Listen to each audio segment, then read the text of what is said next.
Hello, my wonderful, beautiful friends, guys. Welcome back to our /IDontWorkHereLady, where Karens mistake regular Joe Schmoes as employees, and it gets wild.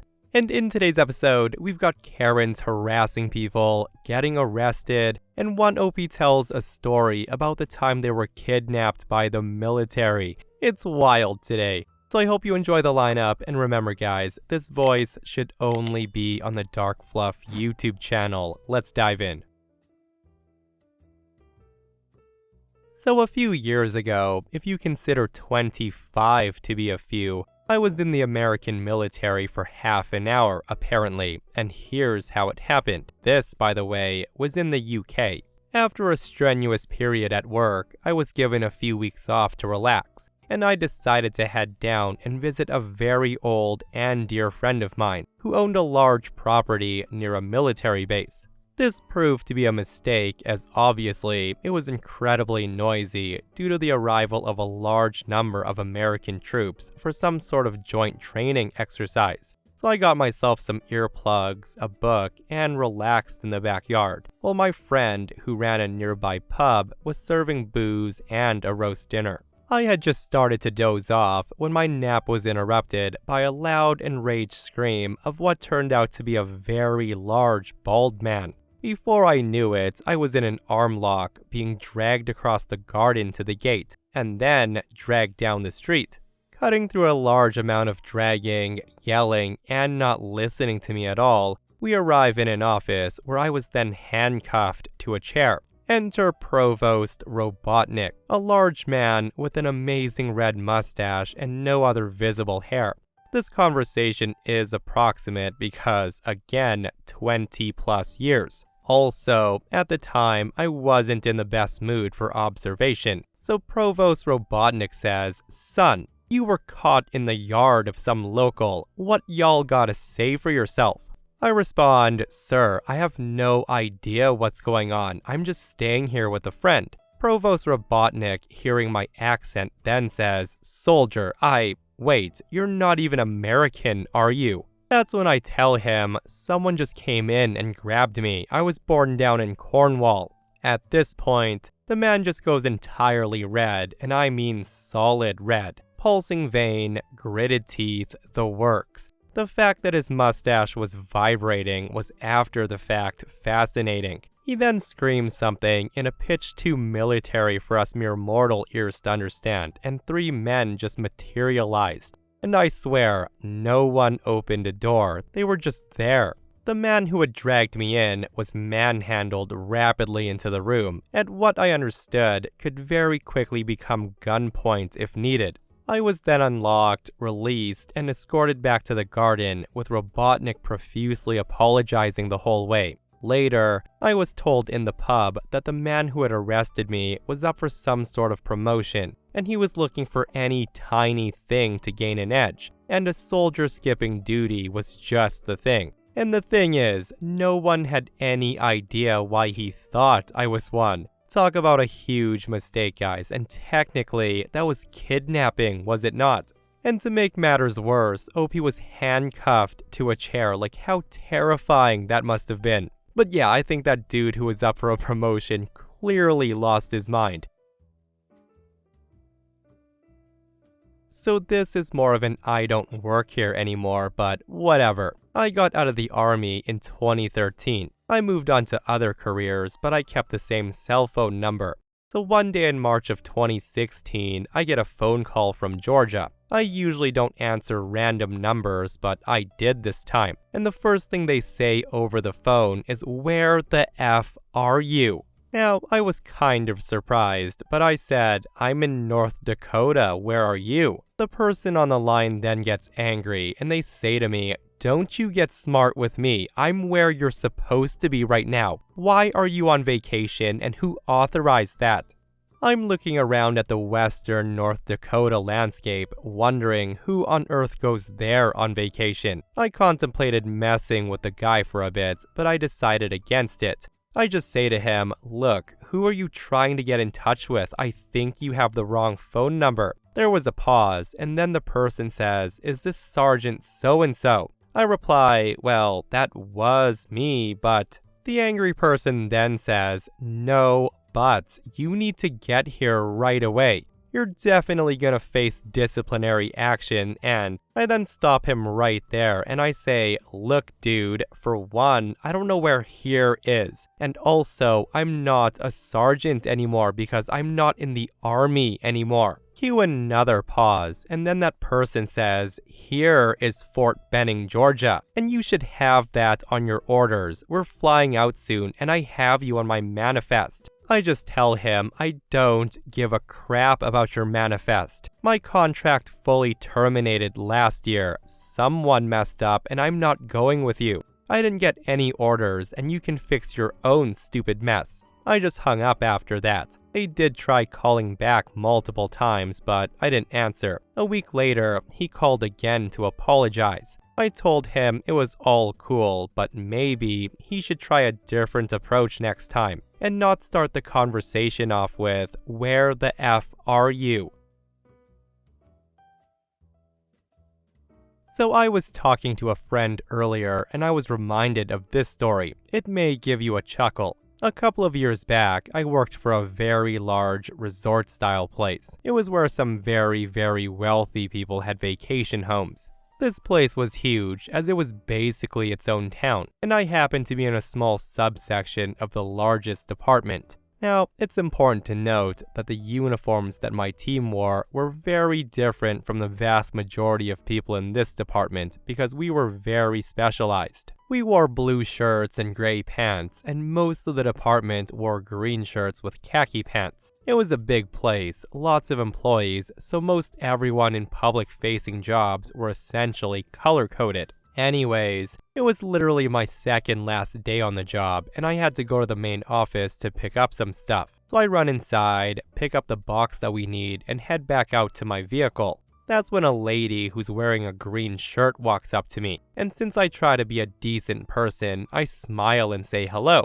The lady says to me, "Oh, perfect, I need help taking a whole bunch of stuff to the banquet hall." Me, very clearly holding a heavy box that's labeled for my team, say, I'm on a tight schedule, sorry." She then says, "That can wait, I need help right now." To which I respond, "I'm really sorry, but I need to get this too." She then stops me right there and she says, "I don't care, you need to help me." Me, completely out of F's to give, then say, "Not to be rude, but you aren't my supervisor, and my actual supervisor will tear me a new one if I don't get back to the office right now." She then screams at me saying, "Well, I'm gonna tell your head boss about this." I'm just walking away, and over my shoulder, I say to her, "Go ahead, he's in his office right now, I just said hi to him." Anyways, I head to my office and I pretty much forget about this whole interaction because we were slammed that day, and it was non-stop until we closed. The next day was my last day on the job, so I wasn't surprised to see the head of the department show up when my shift was almost over. Now he's a really good guy, one of the best in upper management that I've ever met, and he really makes an effort to get to know everyone in his department. He comes up to me and he says, "So, OP, I got a very concerning report about you yesterday. Apparently, you refused to give assistance to a lady when she asked for it." I respond, "Oh, yeah, I was bringing some supplies from storage back here and I didn't have time, and she was really rude to me."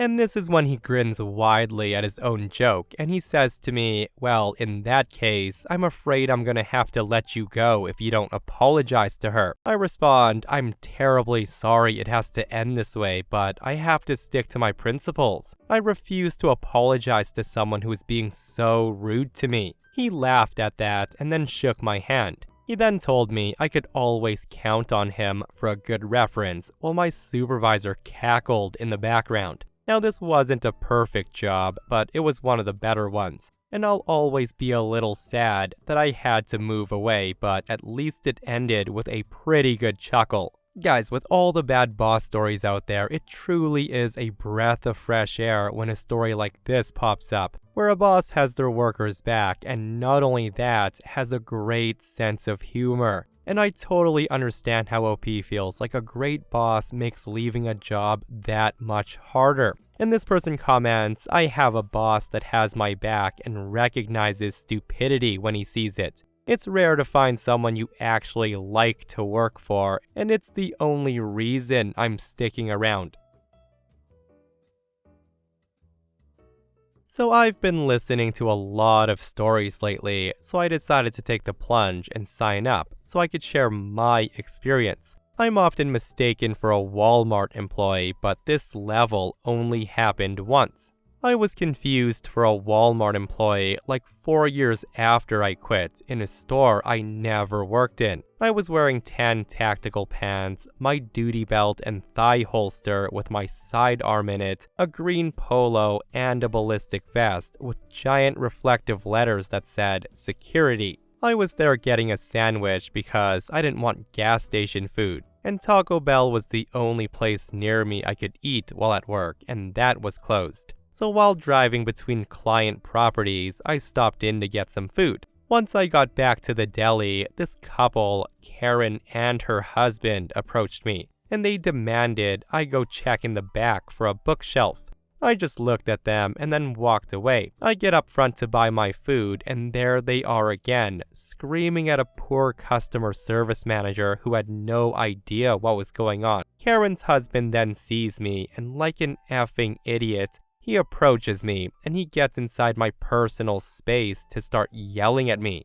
And remember what I said I was wearing. I had a loaded gun, a can of OC spray, a baton, the works. At this point, the guy draws the attention of the store's contracted security guard. This poor unarmed security guard walks up to see what's going on. And before anyone can say anything else, I tell her, stay back and call the police. The guy hears the word police and he turns and runs out of the store. Meanwhile, his wife's still yelling at this poor customer service manager. I just pay for my food and I call my boss to tell him that I'm gonna be off all sites for a bit and what just happened. The cops show up 2 minutes later after the call because the store security told them that some guy was screaming at an armed security guard and they were worried he might get himself shot. 2 weeks later, I'm on one of the sites we patrol, a car dealership. It's like 1 in the morning, and I've parked my car in a line of used cars. I cut the lights and engine to keep watch. And who do I see looking at the cars? Karen and her husband. So the first thing I do is I call my boss at 1 in the morning to tell him who I see. I was told to call the police and then to get them off the lot. I call the sheriff's office because they're literally 4 minutes down the road from where I was at. When a deputy shows up, I slid over to that side of the lot, and I told her the whole story from 2 weeks prior, and then we made our approach. I initiate eye contact, and I told them I remember them, and I hope they were fine from the other night. And then, I firmly told them they can't be on the lot outside of normal business hours and they have to leave. Well, Karen flips her lid and she starts screaming. Her husband, clearly very agitated, starts stomping towards me. At that point, my sidearm comes out of the holster. I went into myself from my main job, which was a correctional officer. I went from the nicest guy in the world to I'm about to make you bite the curb faster than you can blink, like Dark Helmet to Darth Vader. The deputy pops out to my right with her taser out and laser bouncing around the guy's chest. Karen just screams and backs off. The dude sees that he's about to be tased and possibly shot, so he complies with her commands. Both of them did go to jail that night for misdemeanor trespassing. And no, these two weren't thieves. They were just trying to look at cars without a salesman harassing them. They're just a-holes. Yeah, some people seriously have way too much time on their hands, guys. And gotta love that logic though, right? We just want to look at cars without a salesman harassing us. So let's go at 1 o'clock in the morning, because surely that's not gonna look suspicious to anyone. And hopefully them spending the night in jail taught them a much needed lesson. So at the time, I worked in the mall in a bright and sparkly girls' clothing store.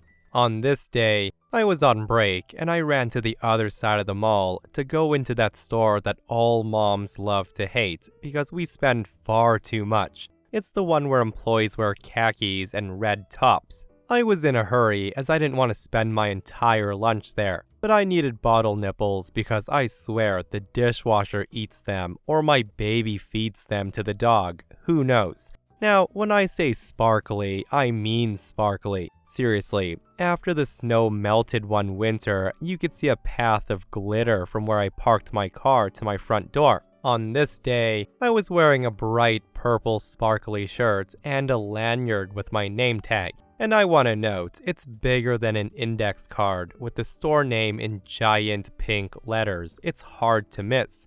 Anyways, I'm power walking back from picking up those nipples and heading down the long aisle in the back of the store towards the front when I see and hear this woman. She's an older woman who desperately does not want to believe she's 50 plus years old. The woman's in a cheetah print jumpsuit, black sneakers, and she's got bleached hair pulled back in a ponytail from her overly tanned face. The woman's standing there yelling at someone to grab her cart. I turn my head to see who's behind me, and it's a man of roughly the same age looking at her. I wrongly figure, oh, she must be with him and is sending him for a cart. So I just keep walking towards her as my goal is going behind her. And that's when she loses it. She starts screaming about customer service, and I'm thinking, this woman's crazy. I just keep walking, and may the gods have mercy on whoever she's yelling at. At this point, I'm nearly right in front of her, so she sidesteps in my path, body checking me. If that wasn't bad enough, she then starts snapping her fingers in my face. I halt as I'm a little shocked at the rudeness, and she says to me, "Why aren't you looking at me? I told you to get me a cart."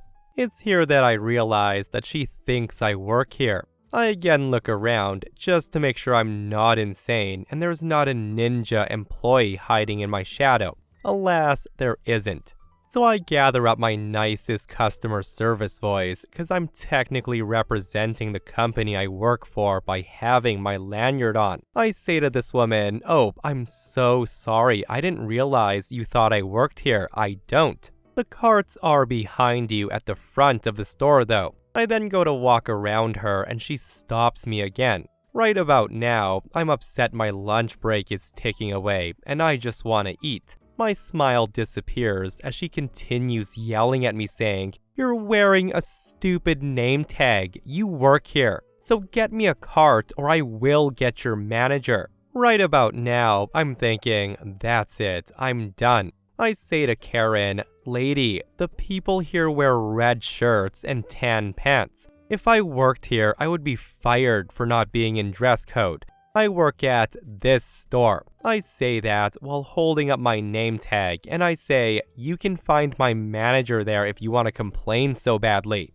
But maybe when you talk to her though, you could try being polite as she hates rude a-holes. I then stomp around her and go buy my things, the woman's muttering that I don't have to be a bitch about it. I walk back to my store after paying for the baby item, a soda, and chips because I don't have time for real lunch and I eat them on the way. I finish my chips in record time, clock in, and put on the pin that says manager back on and then wait patiently. Sure as heck, half an hour later, Karen comes in. The woman sees me, my now pinned manager tag, and opens her mouth as I smile and wait. She then must have decided that she wasn't going to pursue it because she just turned around and left. It was the best moment I've ever had as an assistant manager. Later on, I was telling my GM about it and she laughed so hard. And she said she would keep her ears open for any complaints to the district manager.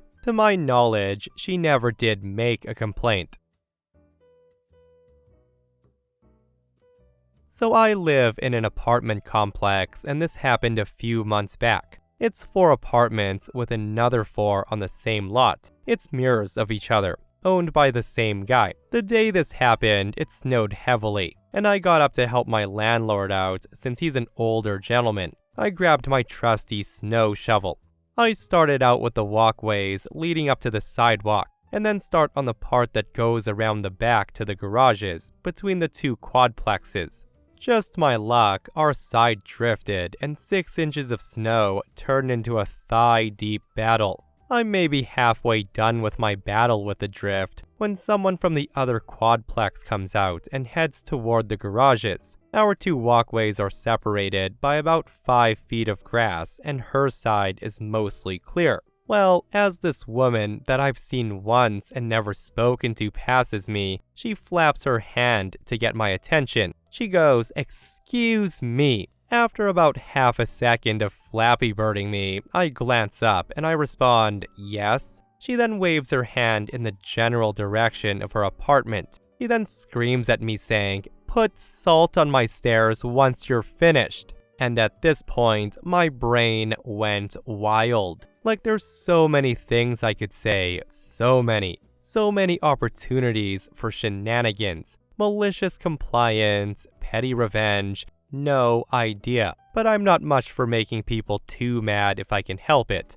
You could say I try to be nice as a first option. I just smile at her and I say, "Sorry, I don't have any," in a super cheerful voice. She responds with a million questions. She says, "Why not? That's super dangerous. You see all this snow? What if I slip? What if I fall? What if I break my back? I could sue you. What company do you work for? What's the name of your company? What's your name? I'm gonna call up my landlord and have your company's contract canceled." This whole time, my smile just got bigger and bigger as she was talking. And that's when I got to say to her, "Lady, I don't work here, I live here."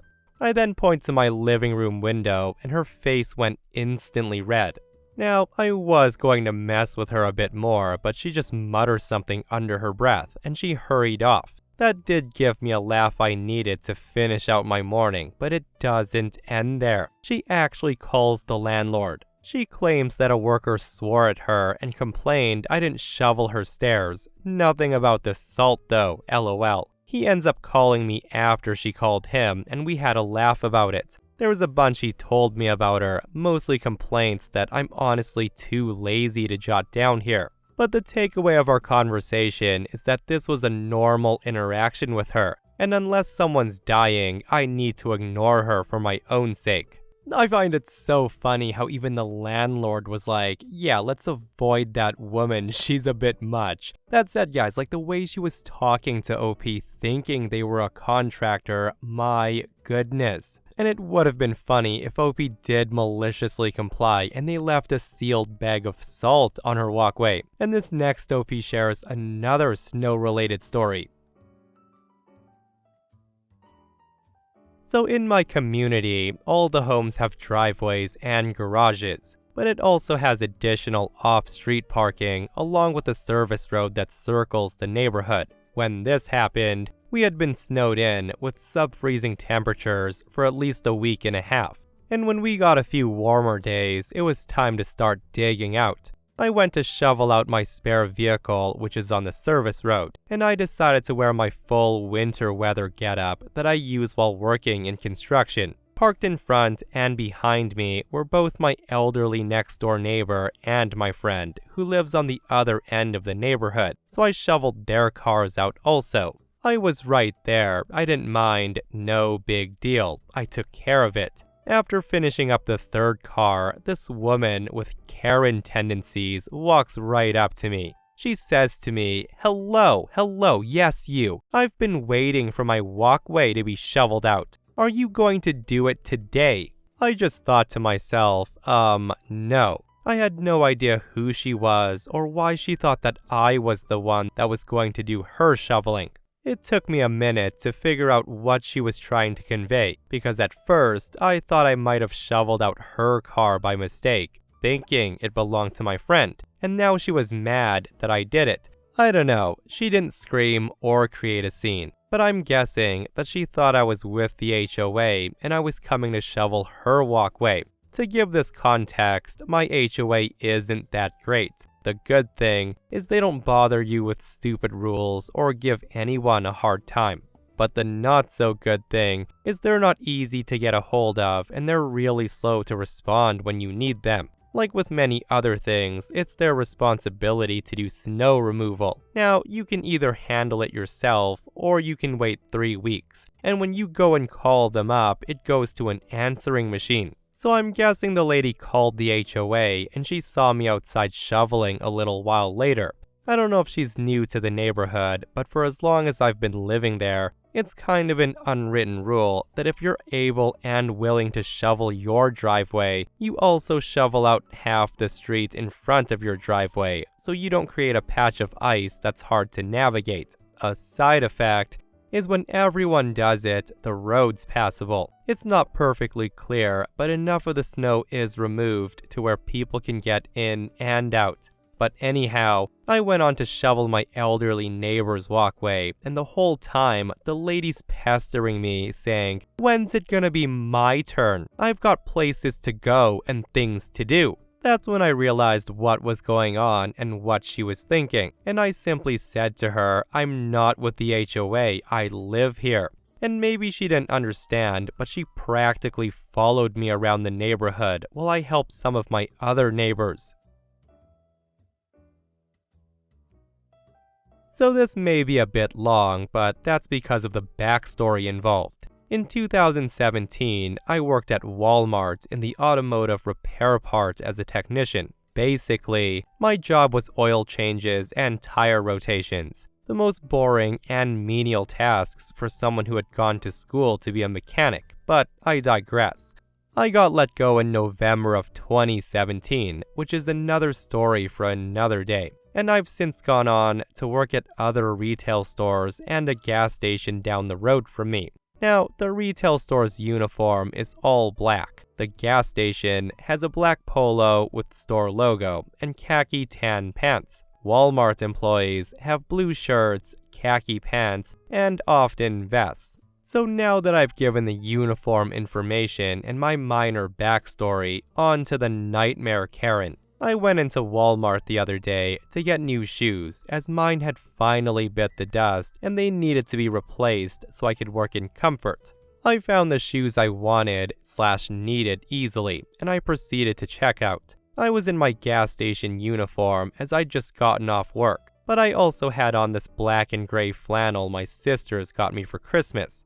I also had my earbuds in so I could tune out my former coworkers and managers. As I was walking, I can hear some noise through my earbuds, but I ignored it until I felt the signature pain of one being yanked out of my ear, which prompted a not too polite response. I basically scream and say, "What the F? Why would you pull someone's earbuds out like that? The F do you want?" This is when I see Karen, a 50-ish woman with a Karen hairdo, cheap sunglasses, and a very ugly green shirt. She says to me, "There's no way you're talking like that to a customer. Now tell me where I could find the colored pencils for my son." I just ignore her completely, and I go on to say, "F off, I don't work here. And even if I did, I wouldn't want to help you."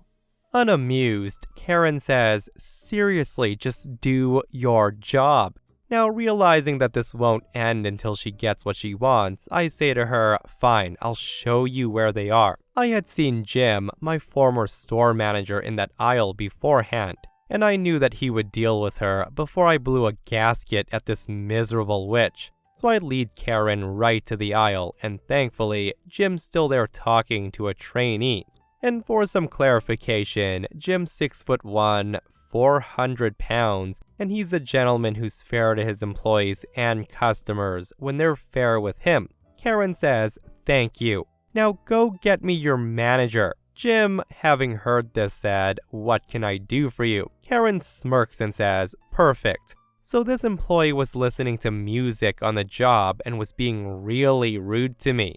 Hearing that come out of her mouth, I roll my eyes and I say, "No, I was shopping when she came up behind me and she yanked an earbud out and she screamed at me." Jim just looks at me and chuckles, and he says, "Ma'am, he doesn't work here. He hasn't worked here since before Thanksgiving." Karen's now furious, and she says, "Are you seriously the store manager, or are you two just playing some sort of game with me, because I will get you both fired?" Jim reassures her and says, "Ma'am, I'm the store manager. He doesn't work here. Now, you can either keep your mouth shut and apologize to both of us, or you can leave the store and never come back. Your choice." Karen, of course, doesn't like this, and she snaps. She literally went to push Jim in the face, who took the push with the grace of a saint.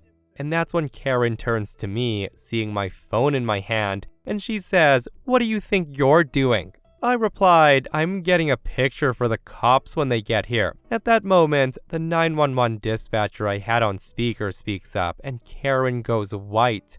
I then say to her, "Oh, and I caught the video of you pushing Jim in the face just because you didn't get your way. I'll gladly give that to the cops when they get you in handcuffs." So long story short, Karen was arrested and Jim charged her with assault. I got my shoes, and the police took my video as evidence. Karen has since been banned from that store. Jim's fine, and we laughed about it while I paid for my shoes. Guys, I have said this so many times, like, some people need to really control their emotions and keep their hands to themselves, because it's never that serious. Karen should have never had to go to jail. But imagine that though, Mom's been gone for an awful long time. I wonder where my colored pencils are. And that, my friends, brings us to another end of r/IDontWorkHereLady. Guys, I hope you enjoyed today's stories. If you did, hit that thumbs up. And if you're not subscribed, consider subscribing so you don't miss these crazy, crazy stories. And if you missed the last episode on the channel, it's an r/malicious compliance episode where people are following exact orders and lives are getting ruined. Guys, go check it out if you haven't, and myself and Stevie Boy will see you guys in the next one. We love you.